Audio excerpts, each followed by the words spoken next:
അസ്സലാമു അലൈക്കും വറഹ്മത്തുള്ളാഹി തആല വബറകാതുഹു. അൽഹംദുലില്ലാഹ്. പ്രിയ സുഹൃത്തുക്കളെ, ഇന്നൊരു കുഞ്ഞു വിശേഷങ്ങൾ അടക്കിയിട്ടുള്ള ഫ്രൈഡേ വ്ളോഗാണ് കേട്ടോ.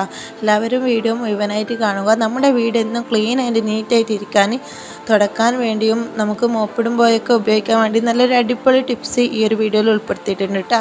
അങ്ങനെ രാവിലെ തന്നെ ഞാൻ ക്ലീനാക്കാൻ വേണ്ടി ഇറങ്ങി. ഫ്രൈഡേ ഡീപ്പ് ക്ലീനിങ് ആണ് ഇന്ന് കാണിക്കുന്നത്. വീഡിയോ ഇഷ്ടമായെങ്കിൽ നിങ്ങൾ സബ്സ്ക്രൈബ് ചെയ്യണം, ലൈക്ക് തരണം.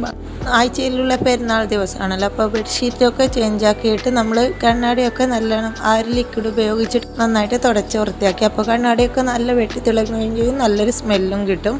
അങ്ങനെ ഞാൻ നമ്മുടെ കഴിഞ്ഞ ദിവസമൊക്കെ അലക്കിയിട്ട് ആറിയിട്ടൊക്കെ എടുത്തിട്ട് അതൊക്കെ മടക്കി ആ ഒരു പ്ലേ റൂമൊന്ന് ക്ലീനാക്കി എടുത്തു. കുട്ടികളുടെ വീടൊക്കെ, കുട്ടികൾ അടുത്തുണ്ടെങ്കിലും നമുക്ക് ഈ ഒരു വീടൊന്നും ക്ലീനാക്കാൻ പറ്റില്ല, കാരണം അവർ ഒരുപാട് സാധനങ്ങൾ അടുക്കി പെറുക്കി വെച്ചിട്ടുണ്ടാവും. അപ്പോൾ അതൊക്കെ അവർ സ്കൂളിൽ പോകുന്ന ടൈമിന് എടുത്തിട്ട് വൃത്തിയാക്കി വെക്കും. അങ്ങനെ ആ ഒരു വീടും വൃത്തിയാക്കി അവരുടെ റൂം കളിക്കുന്ന സാധനമൊക്കെ അടുക്കി ഒതുക്കി വെച്ചിട്ട് ഞാൻ ആ റൂം ക്ലീനാക്കി എടുത്തു. നമ്മൾ കളിക്കുന്ന സാധനമൊക്കെ ഒരു റൂമിലാണ് വിട്ട് കൊടുത്തത് കേട്ടോ. അങ്ങനെ നന്നായിട്ട് എല്ലാവരുടെയും നല്ല രീതിയിൽ അടിച്ചു വാരി. എൻ്റെ വീഡിയോ ആദ്യമായിട്ട് കാണുന്നവരാണെങ്കിൽ നിങ്ങളുടെ സപ്പോർട്ട് വേണം, സബ്സ്ക്രൈബ് ചെയ്യണം. അടിച്ചു വാരുമ്പോൾ തന്നെ ടേബിളൊക്കെ നന്നായിട്ട് തുടച്ച് വൃത്തിയാക്കി വെച്ച് ആർട്ടിക്ക് ഉപയോഗിച്ചിട്ടാണ് വാഷ് ബേസ് നന്നായിട്ട് ക്ലീനാക്കി എടുക്കുന്നത്. അപ്പോൾ കറയൊക്കെ പോയിട്ട് നല്ല രീതിയിൽ വെട്ടി തിളങ്ങും കേട്ടോ. ആർട്ടിക്ക് കൊണ്ട് നമ്മൾ വാഷ് ബേസൊക്കെ നല്ല രീതിയിൽ വാഷ് ചെയ്തെടുത്താൽ നല്ല രീതിയിൽ തിളക്കം കിട്ടും. നിങ്ങൾക്ക് കാണുമ്പോൾ തന്നെ നല്ല രീതിയിൽ മാറ്റം കാണാൻ കഴിയും. നമ്മൾ ഒരുപാട് മിക്സ് കഴിഞ്ഞ വീഡിയോയിലൊക്കെ കാണിച്ചിട്ടുണ്ട് കേട്ടോ. കാണാത്തവർ ആ ഒരു വീഡിയോ പോയിട്ട് കണ്ടാലേ നമുക്ക് കറ പോകാനൊക്കെ ഉള്ള ഒരുപാട് മിക്സിൻ്റെ വീഡിയോ ആ ഒരു വീഡിയോയിലുണ്ട്. നമ്മുടെ തറ വെട്ടി തിളങ്ങാൻ വേണ്ടി ഞാനിവിടെ കുറച്ച് മോപ്പ് ക്ലീനർ എടുക്കുന്നുണ്ട് കേട്ടോ. ഫൈനോള്, നമുക്ക് ലൈസോൾ ഏതെങ്കിലും ആണെങ്കിലും ഉപയോഗിക്കാം.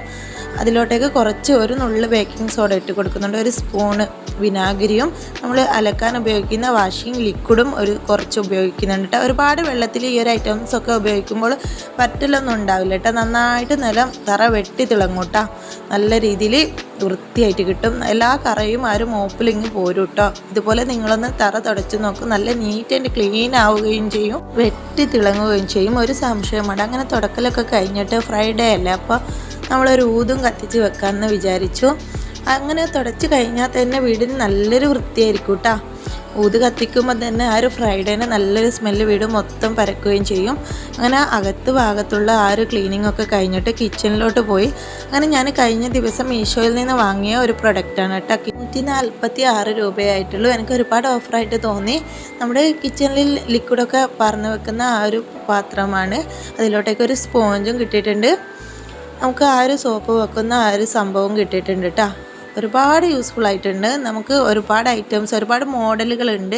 ഞങ്ങളുടെ പൈപ്പ് ചെറുങ്ങനെ പൊട്ടി നന്നാക്കാത്തത് കാരണമാണ് ഞാൻ ഈ ഒരു ഐറ്റംസ് വാങ്ങിയത്. ഇപ്പോൾ പൈപ്പ് മുതൽ വെക്കുന്ന നല്ലൊരു സ്റ്റാൻഡ് ഇറങ്ങിയിട്ടുണ്ട് കേട്ടോ. ഈ ഒരു ലിക്വിഡൊക്കെ വെക്കാൻ പറ്റിയ ഇതാകുമ്പോൾ എനിക്ക് ഒരുപാട് യൂസ്ഫുള്ളായി. നമുക്ക് സോപ്പ് വെച്ച ആ ഒരു ബോക്സ് ഒന്നും ഒഴിവാക്കേണ്ട, അതൊക്കെ ഒന്നുമില്ലെങ്കിൽ ഒതുങ്ങി കിട്ടും.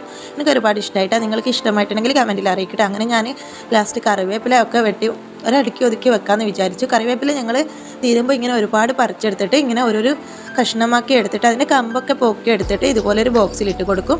മേലെ നമ്മൾ ഒരു ടിഷ്യൂ പേപ്പർ വെച്ച് കൊടുത്താൽ ഒരുപാട് ദിവസത്തേക്ക് ഇത് കേടുകൂടാതെ ഫ്രിഡ്ജിൽ വെച്ചാൽ, നല്ല തണുപ്പുള്ള ഏരിയയിൽ വെച്ചാൽ അത് അവിടെ ഇരിക്കും കേട്ടോ. നമ്മൾ ഫ്രഷായിട്ട് നമ്മൾ പറിച്ചത് എങ്ങനെയാണെന്ന് വെച്ചാൽ അതുപോലെ തന്നെ ഈ ഒരു കറിവേപ്പിലേൻ്റെ ലീഫ് അതുപോലെ തന്നെ ഇരിക്കും കേട്ടോ. ഒന്നും കേടൊന്നും വരില്ല. നമ്മൾ സഞ്ചിയിലൊക്കെ കെട്ടി വെച്ചാൽ അപ്പാട് കെട്ട് പോകട്ടെ. ഒരു കുറച്ച് ദിവസം വെക്കുമ്പോൾ തന്നെ അപ്പാട് കെട്ട് കറുത്തിട്ട് ഇത് പിന്നെ നമുക്ക് യൂസ് ചെയ്യാൻ പറ്റില്ല. ഇന്നത്തെ വീഡിയോ നിങ്ങൾക്ക് ഇഷ്ടമാവും എന്ന് വിചാരിക്കുന്നു. സബ്സ്ക്രൈബ് ചെയ്യാത്തവർ സബ്സ്ക്രൈബ് ചെയ്യുക, നിങ്ങളുടെ സപ്പോർട്ട് തരിക, കമൻറ്റ് ചെയ്യുക, ലൈക്ക് ചെയ്യുക. ഇൻഷാ അല്ലാഹ് നമുക്ക് അടുത്തൊരു വീഡിയോയിൽ കാണാം. ഇൻഷാ അല്ലാഹ്. അസ്സലാമു അലൈക്കും.